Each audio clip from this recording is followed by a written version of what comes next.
Dentro de um campo elétrico, uma superfície é chamada de equipotencial quando todos os seus pontos têm a mesma tensão elétrica, ou seja, o mesmo potencial elétrico.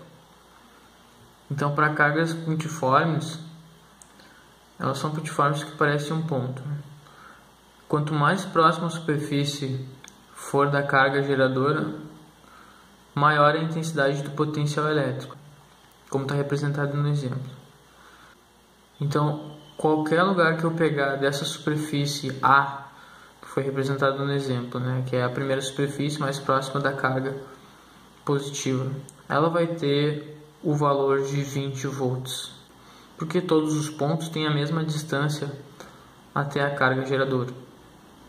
Na superfície equipotencial B, qualquer ponto que eu pegar, ele vai ter o potencial de 10 volts. 10 volts porque ele está mais afastado da carga geradora, a intensidade vai ser menor. E se eu for pegar qualquer ponto da superfície C, ele vai ter 5 volts. Essa é a definição da superfície equipotencial. Da mesma forma acontece com a carga negativa, onde uma superfície circular mais próxima da carga negativa vai ser mais negativa do que uma mais externa. Então, nessa primeira superfície, eu dei como exemplo menos 20 volts. Qualquer ponto que eu pegar vai ser menos 20 volts, porque todos têm a mesma distância até a carga geradora, ok?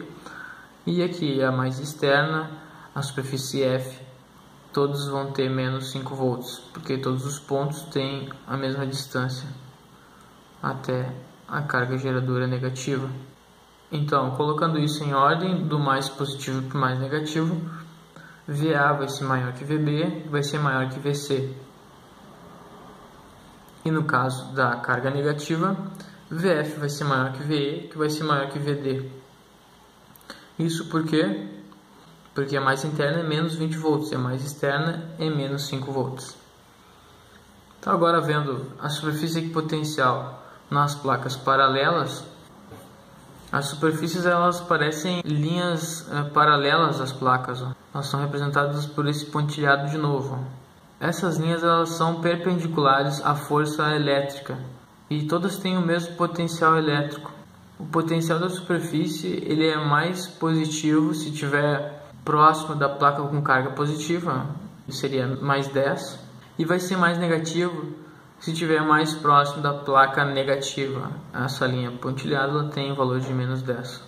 Então, o potencial no meio da distância entre as duas placas ele é zero. Isso se ambas as placas elas tiverem a mesma carga em módulo. Se aqui, por exemplo, for um valor em módulo e aqui for igual. Então, o potencial no meio da distância ele é zero. Mas se ambas as placas elas tiverem cargas diferentes em módulo, o potencial zero ele vai estar deslocado, ou mais para a direita ou mais para a esquerda, conforme forem o módulo das placas, qual for maior. Agora falando das linhas de força, os pontos da linha de força dentro de um campo elétrico eles têm potenciais diferentes, Foi o que a gente acabou de ver aqui. Cada ponto, existe essa linha de força saindo da carga positiva. Por exemplo, se eu pegar esse ponto aqui, ou se eu pegar esse ponto aqui, ou se eu pegar esse ponto aqui, eles vão ter potenciais diferentes. E as linhas de força e as superfícies equipotenciais elas são sempre perpendiculares, ou seja, elas formam um ângulo de 90 graus. É o que está acontecendo aqui, olha só. A linha de força está saindo da carga positiva e ela é perpendicular à superfície equipotencial dessa carga positiva, forma um ângulo de 90 graus. Da mesma forma, aqui nas placas paralelas, a linha de força ela é perpendicular à superfície equipotencial.